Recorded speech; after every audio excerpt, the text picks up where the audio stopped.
Simulan ang ating araw sa pagninilay ng salita ng Diyos upang maging gabay sa ating pamumuhay. Dito sa Daylight Devotion.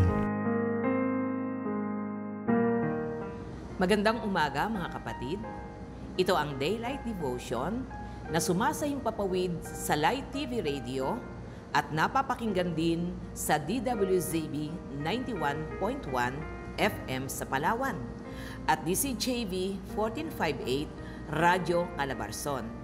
Kasabay rin tayong napapanood sa ating Facebook Live sa Light TV God's Channel of Blessings Facebook page. Ako po si Pastora Shoni Oliveros ng Jesus is Lord Church, Muntinlupa.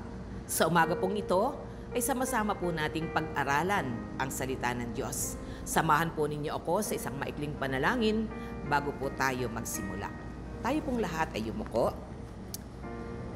Dakila namin Diyos, sa oras pong ito, kami po ay dumudulog sa iyo at hinihiling ang patuloy na pagkilos ng iyong banal na Espiritu habang amin pong pinag-aaralan ang iyong mga salita. Pangunahan mo po kami sa samahan at ngayon pa lamang, O Diyos, patuloy mo ng pagpalain ang bawat lalaki at babae na nakasubaybay sa programang ito. Ikaw lamang aming maparangalan, mapapurihan. Ito po ang aming dalangin sa pangalan ng Panginoon Jesus. Amen and Amen. Muli po, isang magandang umaga po sa inyong lahat. Sa umaga pong ito, ang nais ko pong ibahagi sa inyo ay patungkol po sa characteristic of a true believer of God. Ang Diyos po'y naghahanap ng mga tunay na mananampalataya na nagmamahal at nagtitiwala sa Kanya. Tunghayan po natin ang aklat po ng awit sa Psalms chapter 91, verses 14 to 16. Napakaganda po ng pangako ng Diyos na atin pong babasahin. Ang sabi po dito mula verse 14, "Because He loves me, says the Lord, I will rescue Him. I will protect Him, for He acknowledges my name. He will call on me, and I will answer Him. I will be with Him in trouble. I will deliver Him and honor Him. With long life will I satisfy Him and show Him my salvation." Pinagpala po ng Diyos ang Kanyang buhay at makapangyarihang salita. Dito po ay makikita natin ang napakagandang katangian ng mga tunay na nagmamahal sa Diyos. Gayon din ito pong ating binasa ay pangako naman ng ating Panginoon na Kanyang ipararanas sa kanila. Sa atin pong binasang ito ay makikita po natin mayroon po tayong 8 o 7 na pangako ng Diyos sa sinumang tunay na nagtitiwala at naglilingkod, nagmamahal sa ating Panginoon. Ngayon po ay tayo po may pandemic. Totoo po na madaling sabihin tayo po ay nagtitiwala sa Diyos, nagmamahal sa Diyos, pero sa katayuan po, sa sitwasyon po natin ngayon, dito po masusubukan kung sino talaga yung mga tunay na mananampalataya, nagmamahal at nagtitiwala sa ating Panginoon. I believe na nasain po natin na maranasan po itong mga ipinangako ng Diyos.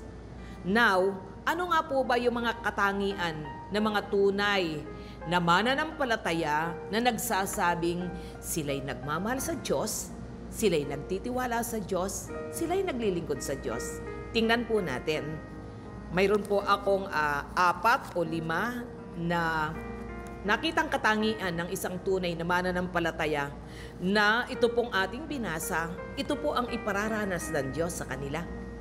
Ang una po na katangian ng isang true believer of God, they have set their love upon the Lord. They have set their love upon the Lord. Marami nagsasabi na sila'y nagmamahal, pero hindi po sapat na sinasabi lamang natin ito. Dapat ito po ay ating pinatutunayan. Tandaan po natin, malawak po ang sako pag sinabi po nating minamahal natin ang Diyos. Naalaala ko po yung sinabi po ni Jesus in John 14 verse 15. Sabi doon, "If you love me, you will obey my command." So ibig sabihin, naalaala ko yung pinaka number 1 greatest commandment ng Panginoon sa kanyang mga nilikha. In Matthew 22, verses 37 to 39, sabi doon, love the Lord your God with all your heart, with all your soul, with all your mind. So, malawak po ang sakop. Pag sinabi nating nagmamahal tayo sa Diyos, dapat marunong tayong sumunod sa ating Panginoon. Naalala ko po yung pag-describe po ni St. Paul sa mga taga-Thessalonians, na yung po mga believers sa Thessalonians in 1 Thessalonians chapter 1 verses 2 to 3. Sabi po doon, they have been turned away from the world in the direction of God. And sabi roon, tinalikuran nila ang kanilang mga idols at sila'y naglingkod sa totoo at buhay na Diyos. Those who love the Lord have set their love on Him. Mahalaga po ito dahil sabi nga po, in this end time, maraming manlalamig, maraming manlulupaypay, maraming tatalikod. Kaya ito po'y paalaala sa atin. Kung nais po nating maranasan yung po mga binasa natin kaninang mga gagawin ng Diyos, pangako ng Diyos, mahalaga po yung ating pagmamahal sa Diyos ay buong buo, hindi kalahati, hindi half-hearted. We must love the Lord with all our hearts, with all our soul, with all our mind. Kasama po iyon sa dapat po nating gawin, hindi sa salita lamang, kundi patunayan po natin sa ating mga gawa. Mahalaga po ito kung nais po natin na maranasan ang mga ipinangako sa atin ng Panginoon. Pangalawang karakteristik of a true believer of God, they know His name. They know His name. Kilala po ba natin ang Diyos natin? Yung Diyos na ating tinatawagan, ano po ba ang pagkakilala natin sa Kanila? Sabi nga po, all of us know people who are very close to us. Maring ang ating mga close friends, talagang sabi nga po, they are the one who have tested and tried. Kilala po natin sila. At sabi nga po, mahirap pong magtiwala kung hindi po natin talaga totohanang kilalang kilala. Sabi po rito, they know His name, they know God. Kaya naman po, kung tunay nating kilala ang ating Diyos, dapat po tayo ay nagtitiwala sa Kanya. To know God is to trust Him.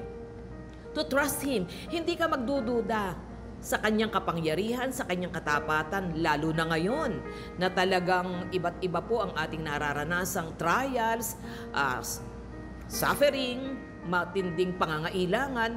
Minsan po ang nangyayari, madali tayo magreklamo, madali tayong magtanong sa Diyos, madali nating pagdudahan kung talaga bang kaya tayong tulungan ng ating Panginoon.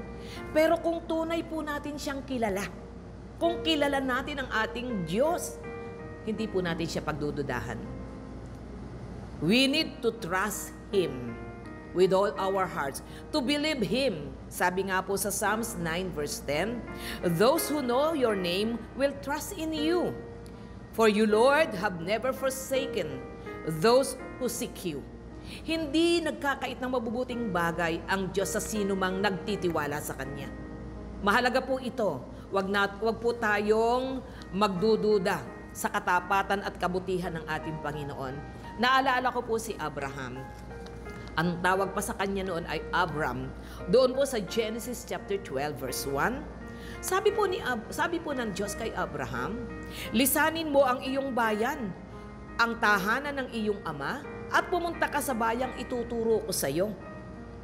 At alam niyo po ba ang ginawa ni Abraham? Siya po ay sumunod. Bakit? Kasi kilala niya ang Diyos niya. Alam niya na higit na alam ng Diyos ang makabubuti sa kanya. Hindi po siya natakot na iwanan ang kanyang mga magulang, ang kanyang ama, ang kanyang bayan. Siya po'y sumunod. Hindi po siya nagreklamo, Lord, bakit naman kinakailangan alisin mo pa ako dito? No. Siya po ay sumunod sa iniuutos sa kanya ng ating Panginoon. Kaya nga po, dahil sa kanyang pagsunod, it was credited to him as righteousness. And dahil rin po sa kanyang pagsunod sa ating Panginoon, ginawa po siyang father of many nations because he trusts God. Alam niyo po may pagpapala, alam niyo po may himala, alam niyo po may surprise ang Panginoon sa sino mang tunay na nagtitiwala sa Kanya. Gaano mo kakilala ang Diyos mo? Kung tunay mo siyang kilala, dapat ikaw ay nagtitiwala sa Kanya. at hindi mo pagdududahan ang katapatan ng Diyos sa buhay mo. Pangatlo, nakatangian ng mga true believers of God, they pray effectively.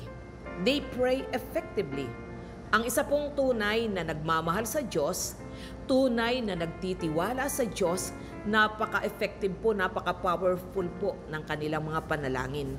Sabi po sa verse 15, He shall call on me and I will answer him. Binigyan po ng assurance ng Panginoon ng sino man nagmamahal at nagtitiwala sa kanila, kapag sila'y tumawag, siya ay sasagot.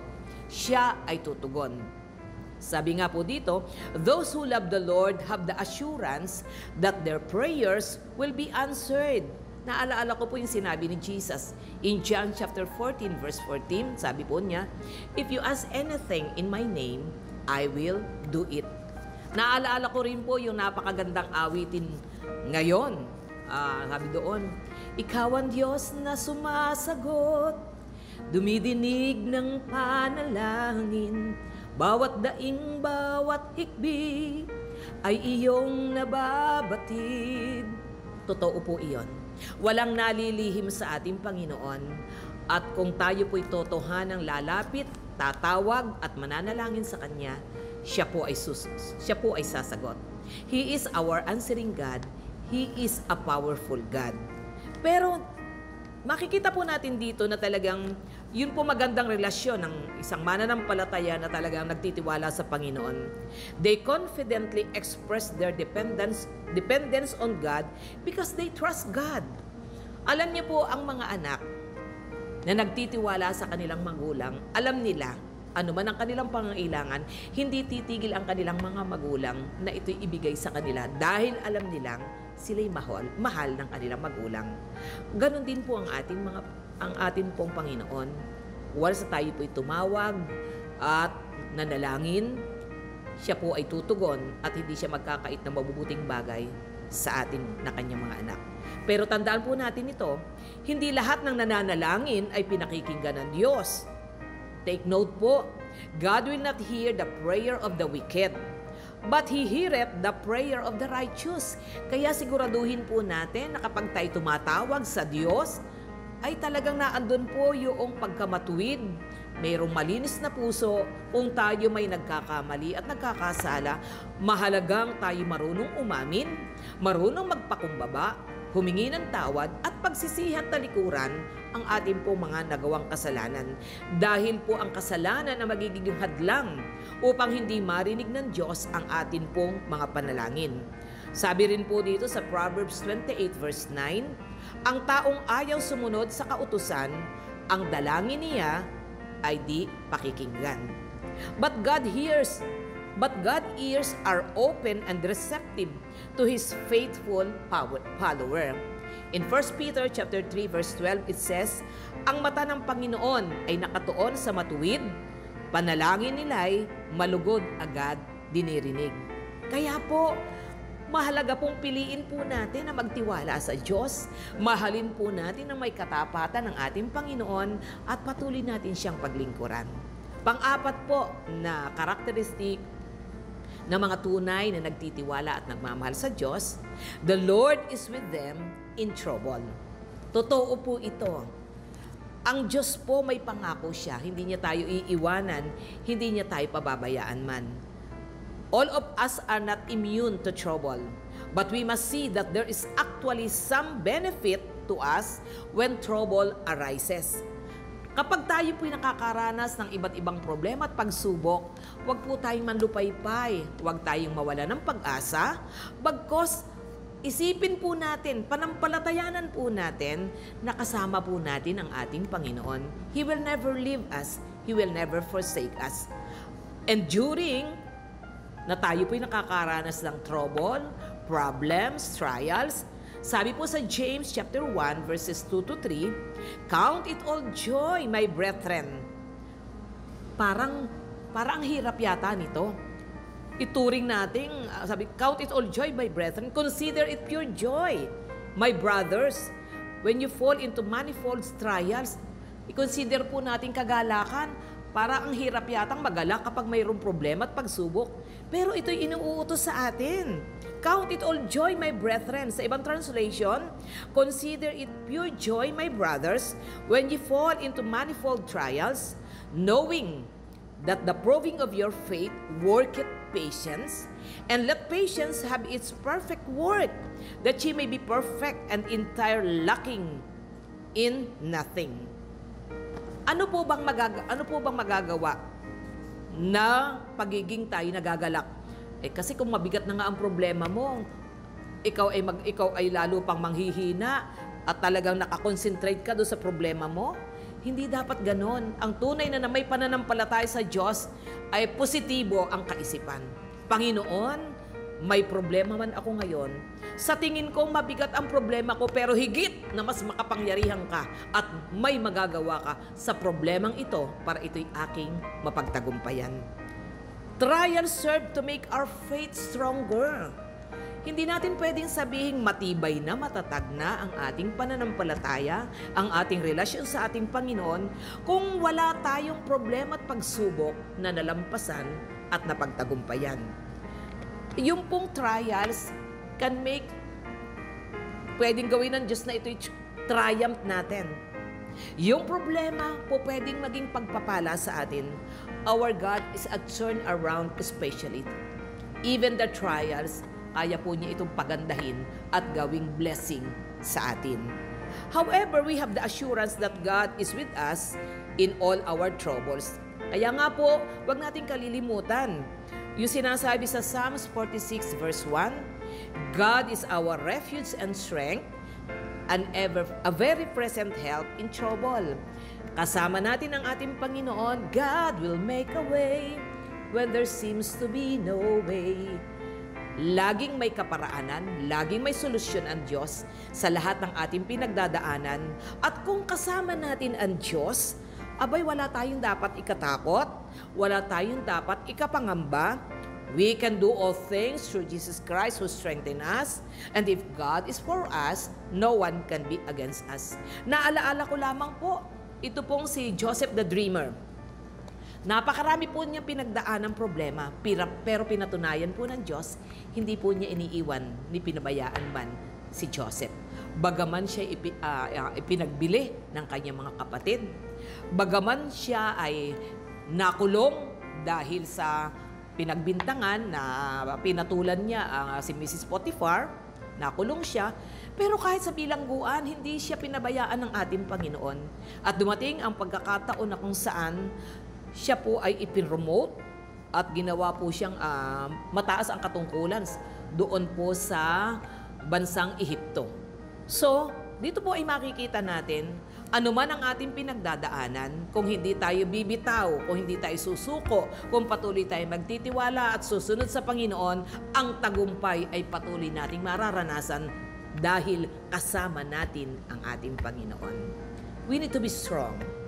We need to fix our eyes on our Lord Jesus Christ, the author and perfecter of our faith, believing na kahit kailan, hindi tayo iiwanan o pababayaan man ng Panginoon. Sabi nga sa kanyang salita, kasama ninyo ako hanggang sa katapusan ng mundong ito. At ang panghuli po, na katangian ng mga tunay na nagmamahal at nagtitiwala sa ating Panginoon, they will be saved. They will be saved. This is our living hope. Ito po ang ating buhay na pag-asa ng lahat ng nagtitiwala, nagmamahal, sumusunod sa ating Panginoon ng buong katapatan, silang lahat ay maliligtas. They will be saved. Ito po ang ating pinanghahawakan. Tandaan po natin, we are now living in the end times at hindi natin alam, anytime, pwede pong magkaroon ng rapture of the church. Tayo po ay susunduin na ng ating Panginoon, aalisin na niya tayo sa magulong mundong ito. Kaya tiyakin po natin na tayo po'y tunay na may pananampalataya, tunay na nagmamahal, sumusunod at naglilingkod sa Panginoon, at higit sa lahat may personal relationship with our Lord Jesus Christ. Sabi po sa 1 Peter chapter 1, verses 5 to 9, sapagkat kayo sumampalataya, Iingatan kayo ng kapangyarihan ng Diyos samantalang hinihintay ninyo ang kaligtasang nakalaang ihayag sa katapusan ng mga panahon. Ito'y dapat ninyong ikagalak, bagamat maaaring magdanas muna kayo ng iba't ibang pagsubok sa loob ng maikling panahon. Ang ginto na nasisira ay pinararaan sa apoy upang malaman kung talagang dalisay. Gayon din naman ang inyong pananampalataya na higit kaysa ginto ay pinararaan sa pagsubok upang malaman kung talagang tapat. Sa gayon, kayo'y papupurihan, dadakilain, at pararangalan sa araw na mahayag si Hesukristo. Hindi ninyo siya nakita kailanman, ngunit siya'y inibig na ninyo.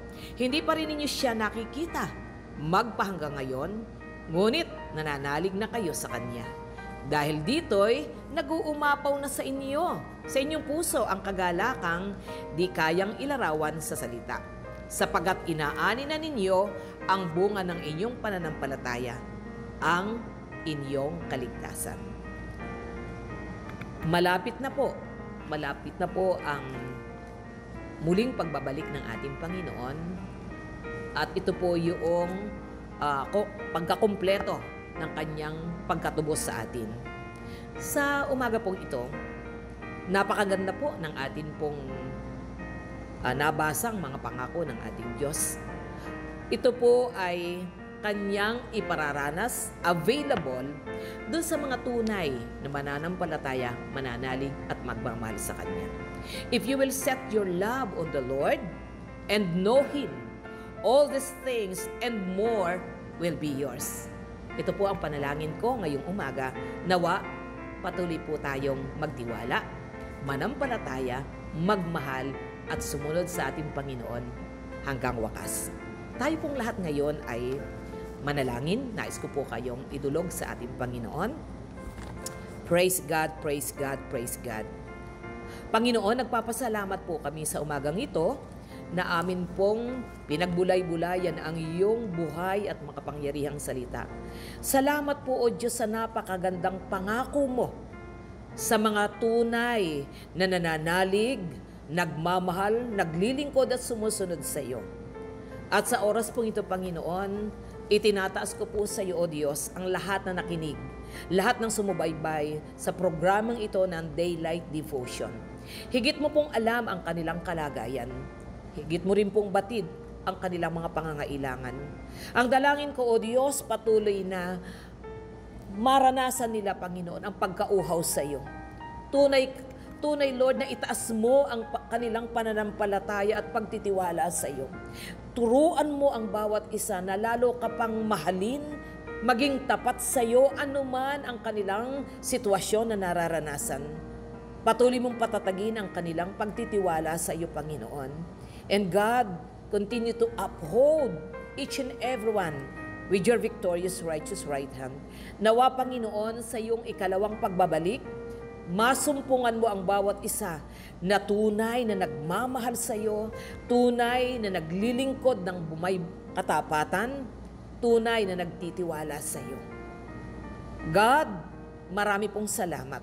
Ikaw na nangako ay mabuti, tapat, at kung ano ang iyong sinabi, kung ano ang iyong pinangako, ito ay iyong ginagawa. Dalangin ko, Panginoon, maranasan ng bawat isa ang mga pangako na amin pong nabanggit at nabasa sa mga salita mo ngayong umaga. Salamat po, O Diyos. Inaangkin ko, Panginoon, kinagtagpo mo na tinugon ang aming mga kahiling at panalangin sa umagang ito. At sa iyo po namin muli, ibabalik ang pinakamataas na papurit pasasalamat sa pangalan ng Panginoon Jesus, at ang lahat ay magsabi ng Amen and Amen. God bless you all.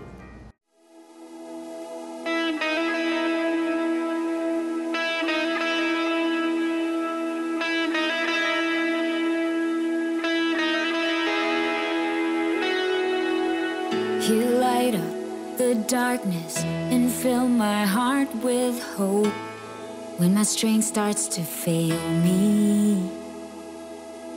In my shame, you found me and clothed me in your love. By your grace I am free.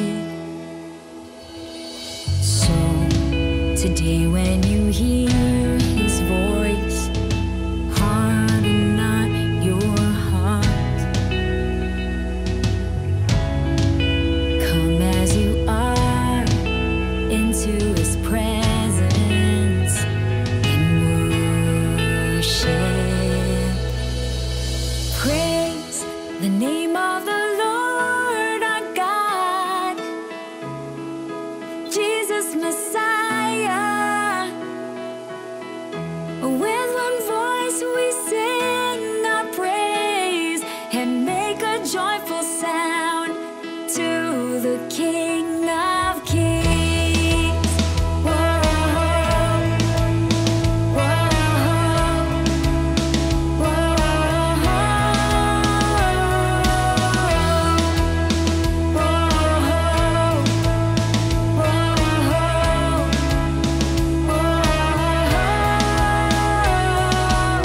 Your spirit, He moves me. Your word, it guides my way. Your promise is true. You are my God forever until the end of days. My life is for you.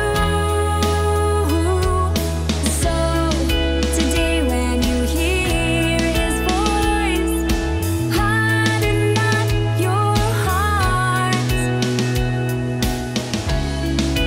Come as you are into His presence and worship. Praise the name of the Lord our God, Jesus Messiah. With one voice we sing our praise and make a joyful sound to the King of Praise.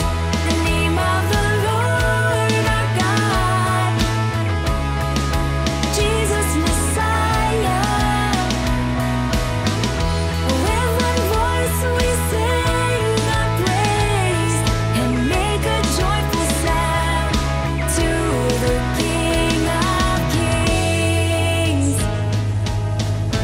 Oh, bless His name. Oh, make a joyful noise.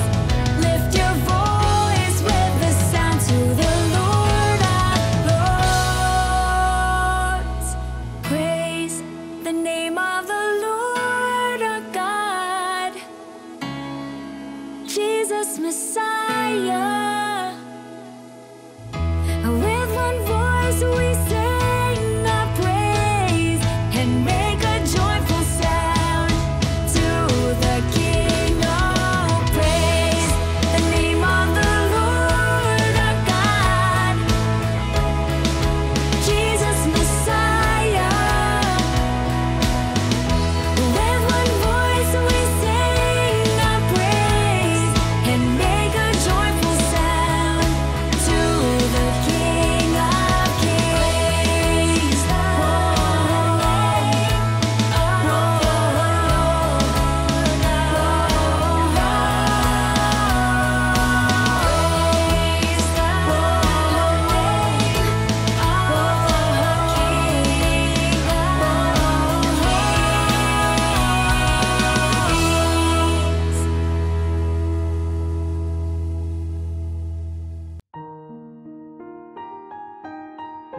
Simulan ang ating araw sa pagninilay ng salita ng Diyos upang maging gabay sa ating pamumuhay dito sa Daylight Devotion.